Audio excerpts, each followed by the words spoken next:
Hello friends, and welcome back to my channel. In today's video, I am going to show you how to do the moss stitch in crochet. This stitch is made of single crochets and chain stitches. An easy one, but also very delicate and very pretty. If you look at it next to the single crochet, you can see there's a lot more going on in this one. So, if you'd like to learn how to do the moss stitch in crochet, keep watching. We're going to create a little washcloth as our stitch sampler. For this project, you're going to need a crochet hook. I'm using a 4mm hook today. You'll also need some yarn. This is about a number 3 weight cotton. You can use whatever you have on hand. You'll also need a yarn needle to weave in your ends, as well as a pair of scissors to cut your yarn. So gather your supplies, and let's jump in. We're going to start this project by creating a slip knot. We'll then put that slip knot onto our crochet hook and chain 25.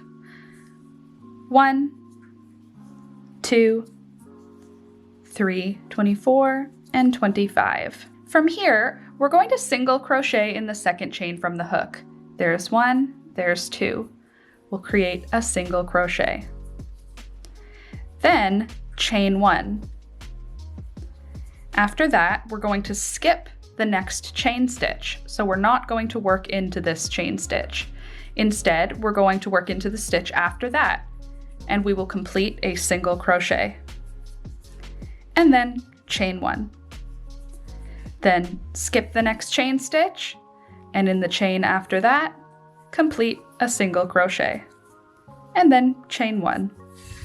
If you're new to crochet, a single crochet is when you insert the hook into the stitch, yarn over and pull up a loop. Now you have 2 loops on your hook, yarn over again, and pull through both loops. With the moss stitch, it's followed by a chain 1, skip 1, single crochet in the next chain.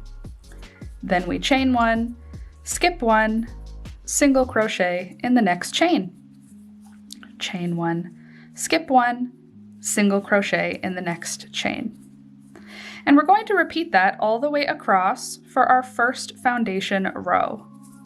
At the end of this row, I'm going to meet you back to show you what we're going to do to bring us up to the next row. I've made it to the end of my row now. I did a single crochet, chain 1, skip 1, single crochet, and I have 1 stitch left in the row. So I won't chain 1. Instead, I'll just finish with a single crochet as my last stitch. So the last 2 stitches are just 2 single crochets, no chain 1 in between them. Then for row number 2, I'm going to chain 1 and turn. From here, we start the row with a single crochet. So I'll put a single crochet into the first crochet stitch. Then chain 1. Now the stitch that we skip for the chain 1, skip 1 is going to be that single crochet. How we did 2 single crochets at the end of the row, now we're going to be skipping that single crochet. Then we'll be working a single crochet, but this time we'll be working it into the chain 1 space. So into the space left by our chain 1, complete a single crochet. Then chain 1, skip 1. The one that we're skipping is going to be the single crochet, and then single crochet into the next chain 1 space.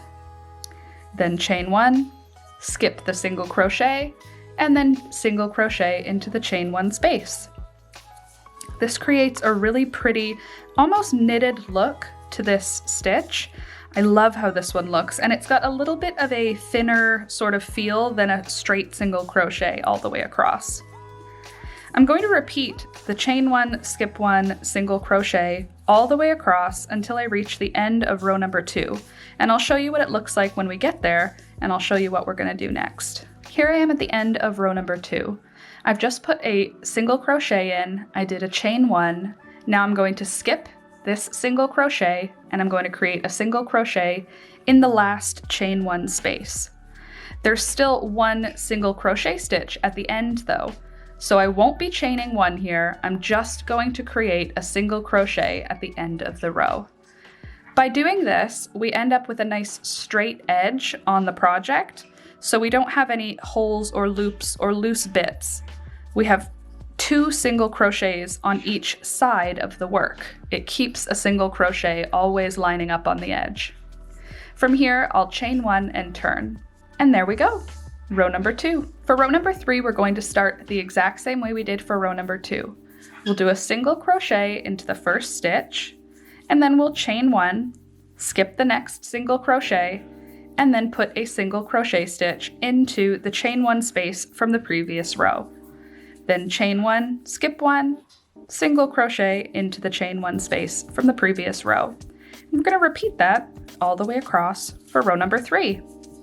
I love how simple this one is once you get it going. It's really easy to continue, and it makes such a pretty fiber fabric. I think this one would make a really pretty sweater. Might take a while with it being single crochet, but I think it would be worth it. Here I am at the end of row number 3. I've just done a single crochet and a chain 1. I'll skip my single crochet. I'll put the second last stitch into the chain 1 space from the previous row. And then I've got one more stitch at the end of the row where I'm going to put one more single crochet. Again, there is no chain 1 between the last 2 stitches. Then chain 1 and turn. And there we go. Isn't that pretty how there's these V's kind of offset? I love how this one looks. From here, we're going to repeat the exact same steps that we did for rows number 2 and 3, all the way up until we have 25 rows of crochet. When you hit 25 rows, the height of your rectangle should be about the same as the width. We're looking to make a square. You can keep going if you want to make a bigger washcloth or if you're making something different. For this project, I'm going to make mine as tall as it is wide. So I'm going to zoom through this part, and I will see you towards the end to show you what we're going to do next to make this a little washcloth. I've made it to the end of the last row, and now we've got a nice square of fabric, and look at how beautiful those stitches look. By doing those chain 1s, it just offsets our single crochet stitches, and I just think it looks so knitted. I don't know, doesn't it look kind of like a knit stitch to you? I love it. Let's compare it again to the single crochet so you can see the difference between a standard single crochet and this sort of offset moss stitch. Do you see the difference? This just has a little bit of a different texture to it. This is like lots of straight lines. This feels like it's a lot more like, you know, diagonal lines. Love it. But there's still straight lines going up and down. Now that we've got this portion finished, let's add a border around our little dishcloth, little washcloth in order to finish the project. To do that, we're going to add 2 more single crochets into the corner stitch here. So we just finished with a single crochet in that last stitch. I'm going to turn the work 90 degrees, and then I'm going to add 2 more single crochets into that stitch. What this is going to do is turn the corner around the work. So we have our last stitch, then we have a diagonal stitch, and now we have another vertical stitch. We're going to now work down the rows. We're going to put 1 single crochet in each stitch down the rows. So there's 1 in the first stitch from that row, then we'll put another single crochet in the second row, another in the third row, and then the fourth row, and all the way down until we get to the bottom of the work. I'll just zoom through these because they're just single crochets, and I'll see you when we get down to that bottom corner. All right, I've made it to the last stitch at the corner here. I'm going to put 3 single crochets into that corner stitch. There's 1, there's 2, and there's 3. Again, what that is going to do is turn us around the corner so that we can work down this bottom row. This bottom row is the chain stitch that we started the whole square with. What we're going to do here is we are going to put a single crochet into the chain 1 space, and then a single crochet where the single crochet comes out of, and then a single crochet in the chain 1 space, and then 1 where the single crochet comes out of. We're going to do that all the way down this row until we get to the next corner. I've made it to the next corner, put my last single crochet in that last stitch, and then in the corner stitch here I am going to put 3 single crochets. There's 1, there's 2, and there's 3. And again, this is to help turn the corner so that we're working down the rows again. From here, we're going to do what we did on the opposite side. We're going to put 1 single crochet in the first stitch of each row all the way down until we reach our final corner. Here I am at the last corner. I'm going to go ahead and put 3 single crochets into that corner stitch. There's 1, there's 2, and there's 3. And now we're going to do the same thing that we did along the bottom of the work. I'm going to put single crochets in each of the chain 1 spaces and single crochets where the single crochet stitches are. So we're just single crocheting across the row into the chain stitch spaces and into the single crochet spaces. Here I am back at the beginning where we started working around the corner. I've just done my last single crochet, and here at the corner stitch, I am going to slip stitch through that last stitch in order to have that meet up and sort of be a seamless finish. Then I'm going to cut the yarn and pull that stitch all the way through. And then we're going to weave in this end. To do that, I'm going to thread up my yarn needle with that tail end.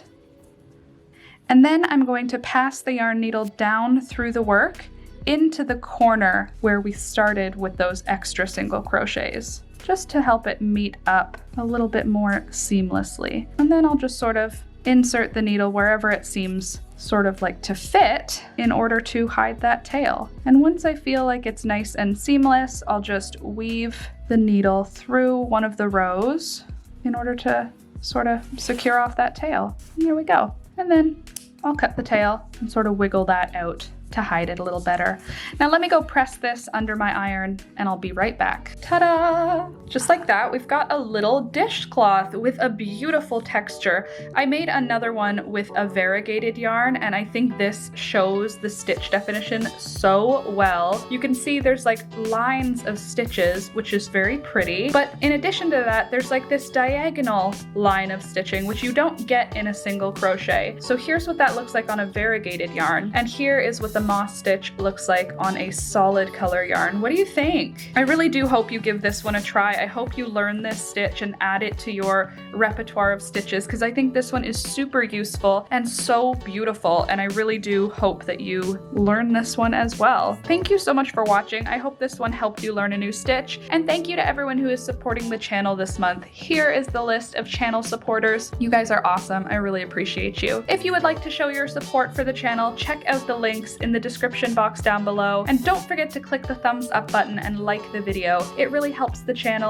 and we're on a growth spurt. We're jumping towards 100K, so please definitely click that thumbs up and subscribe if you're new. Anyways, friends, that is all I've got for you today. The single crochet moss stitch. Thank you so much for watching, and I'll see you next week. Bye!